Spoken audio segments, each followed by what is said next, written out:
Previously in Brothers in Arms. My dad asked me that question at the age of 7 when I was at the breakfast table. You what?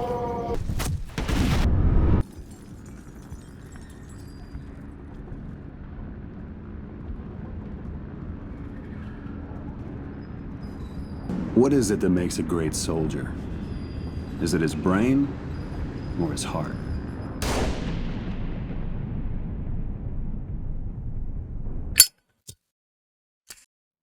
Brothers in Arms Hell's Highway, a game almost forgotten in time and a classic game in a franchise that stood out among its competition as its own game. And Hell's Highway being the last entry of the series that still stays in my mind. I decided to play this game again to see if it was still as good as I remember from when I was a kid, and to also see if I can now understand the story better as an adult and realize the struggle the members of the group went through in the game. Even though I never got to play the first two games, Earned in Blood and Road to Hill 30, Brothers in Arms Hell's Highway still to this day makes itself a good standalone game, even if you do not know the story from the first two games.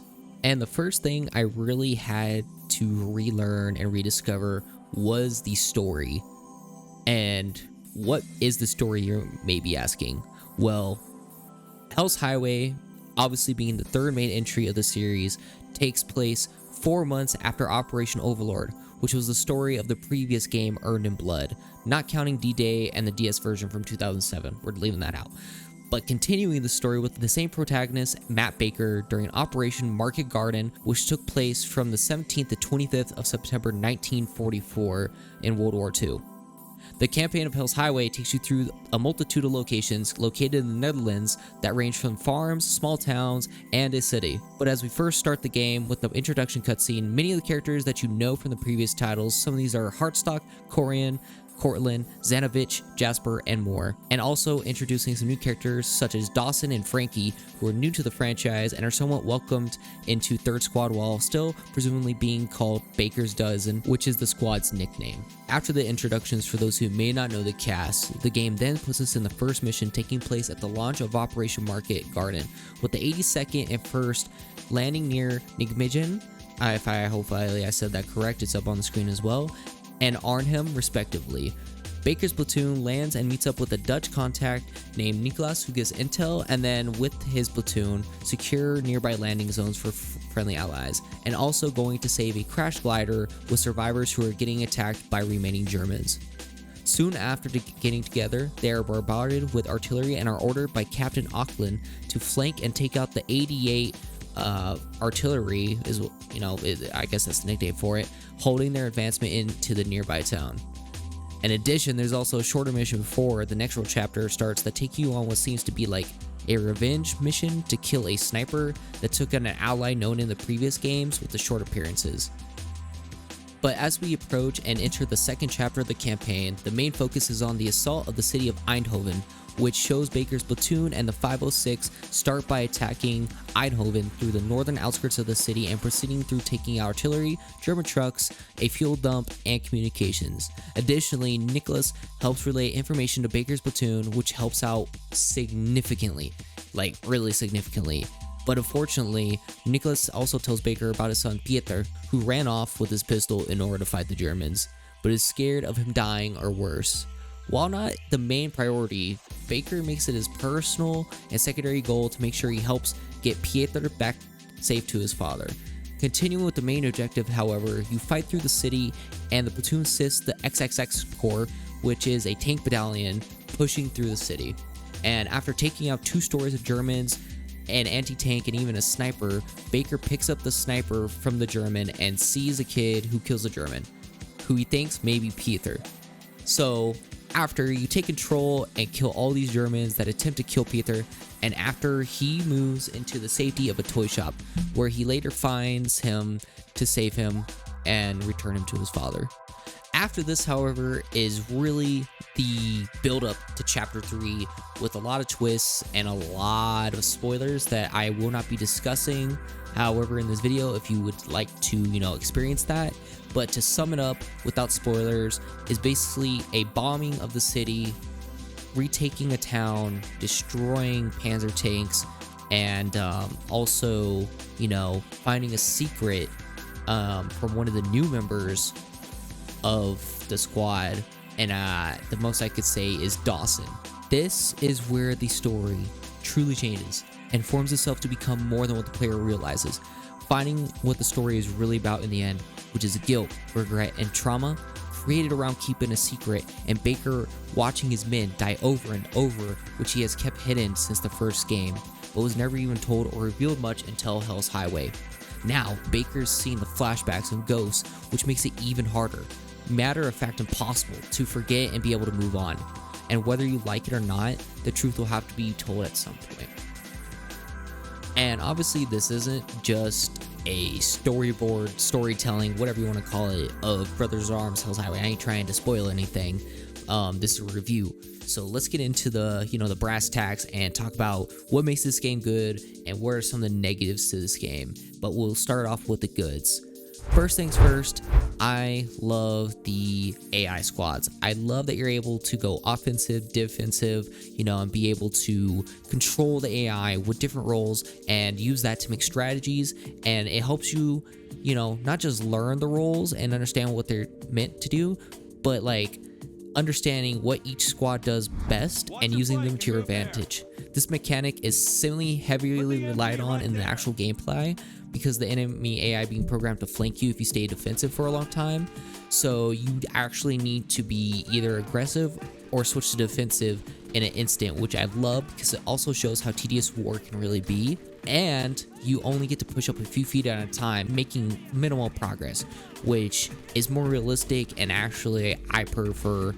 And also just in general, just seeing how a squad or a platoon can really make a difference if it's done well. Second main aspect of this game that I loved, which kind of combines 2 for 1, is the recon points, right? And the cinematic kill cam effects when you make certain kills. These 2 aspects in themselves really help explain Operation Market Garden and the story as a whole. Even though the kill cams are kind of like, self-explanatory, they look cool, they're little short cinematics, the recon points really help show more of the war going on that you can't see in the background, and also showing a short cinematic that you can then access a menu, which then tells you the real life counterpart's history and lets you read what happened, which I thought was very intuitive for its time and also rewards you with that information for exploring places in the story you may not normally go. And obviously the third, I know, but it's the story and the characters. Yes, I'm kind of based on liking this because I do enjoy a good World War II game, but the story of Brothers in Arms in general, it feels almost like, how do I put it? It almost feels like Band of Brothers in a way, where it's told differently from a lot of different movies, more realistic. It never found its audience quite like Call of Duty or Battlefield did, but its story is good through all 3 games and blended together for an experience which, describes more realistic goals, ideals, and an end game which seem realistically obtainable in real life, but obviously did not work out. And also included with that is the difficulty option, where you actually have to play veteran mode in order to unlock authentic mode, which is amazing because it makes you want to beat the game again, but in an even harder mode. And obviously you take pretty much a one shot, you're dead. So I think that's a really good thing that they did. The fourth and final thing I really like is the Kilroys. And if you don't know what a Kilroy is, basically a Kilroy is a graffiti mark that became very popular during World War II. And the phrase Kilroy was here originated through servicemen who would draw it where they were stationed and camped or fighting to show where they have been. And even according to one story, I found this on searching it up, German intelligence captured American equipment which had the phrase, and it made Hitler really think there was a spy in his ranks called Kilroy, and he was so confused and wanted to know how he got all this intel, which I thought it's also funny just looking it up. It's actually a real thing, so I thought that was really funny. But it's cool to have Kilroys because I think that's a cool, realistic collectible that could have been, it was kind of like a secret, I guess, to finding one in real life during World War II. And I just thought that was an amazing little touch that they added to the game. Obviously, these 4 things are the biggest positives for me while playing and looking back on Hell's Highway. Even like from recording this, like those 4 things still stand out. And obviously, you know, story and characters, obviously, you know, that's not going to be like the biggest one to, you know, stand out, in my opinion.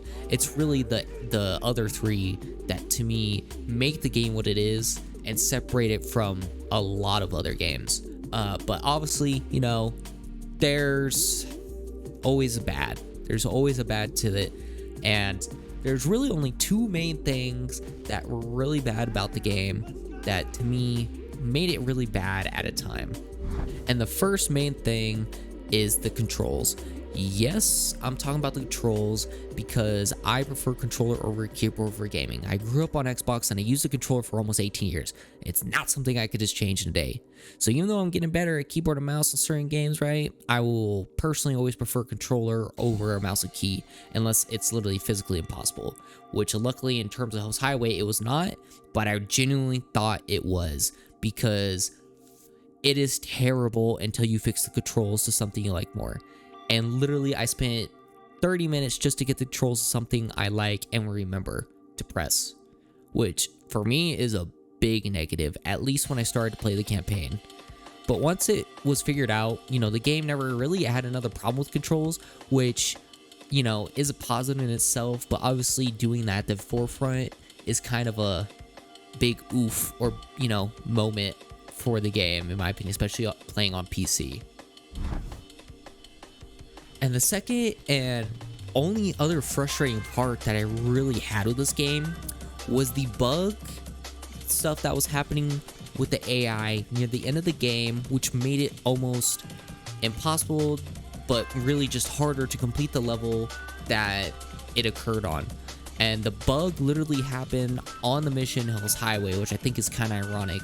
And it basically made the squad AI on my side not shoot at the enemies at all. Whether I repositioned them, I got them killed, and I get the checkpoint, I reset, I could not get them to shoot.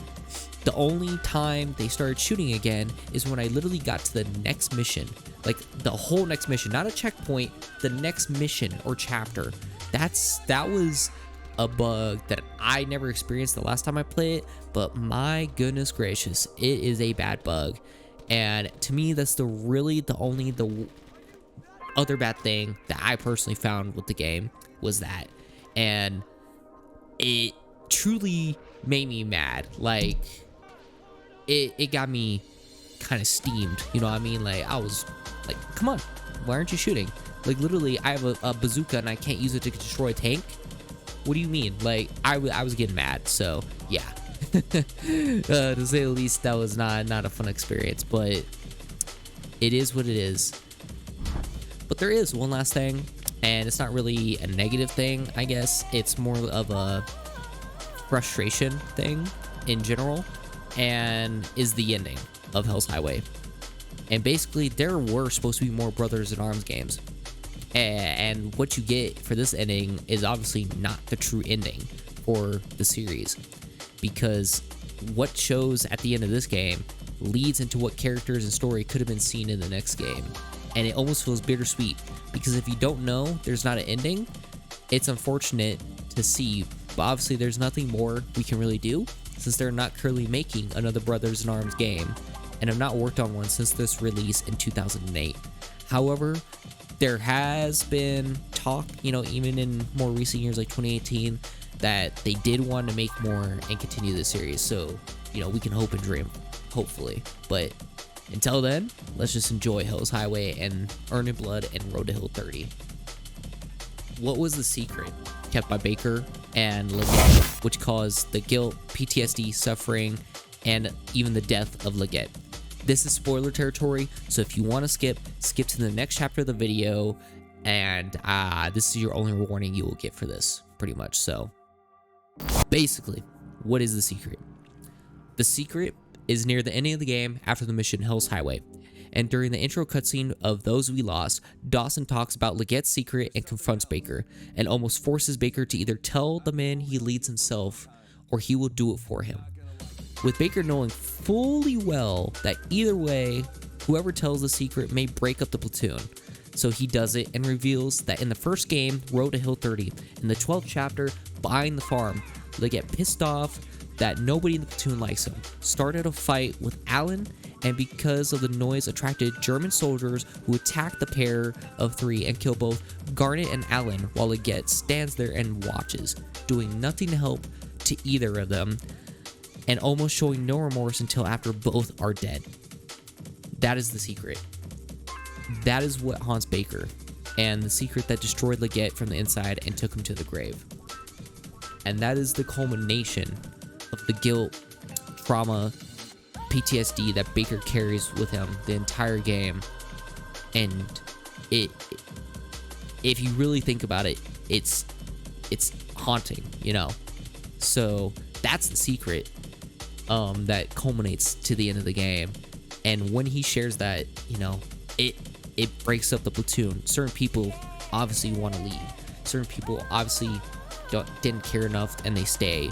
But certain people like Red, you know, he didn't really get to hear it, but it's because he's leaving anyways. So that's kind of like, you know, what would have happened in the next game, especially with knowing tensions, knowing the relationships, and knowing, you know, what happened to Baker's Denizen. So that is the secret of Hell's Highway and Baker, all the way back to the first game, which is of Road to Hill 30, which I thought was a great callback, but also kind of confusing if you didn't play the first game, because then you go back and watch the cutscenes, and you know, you don't really see any of that.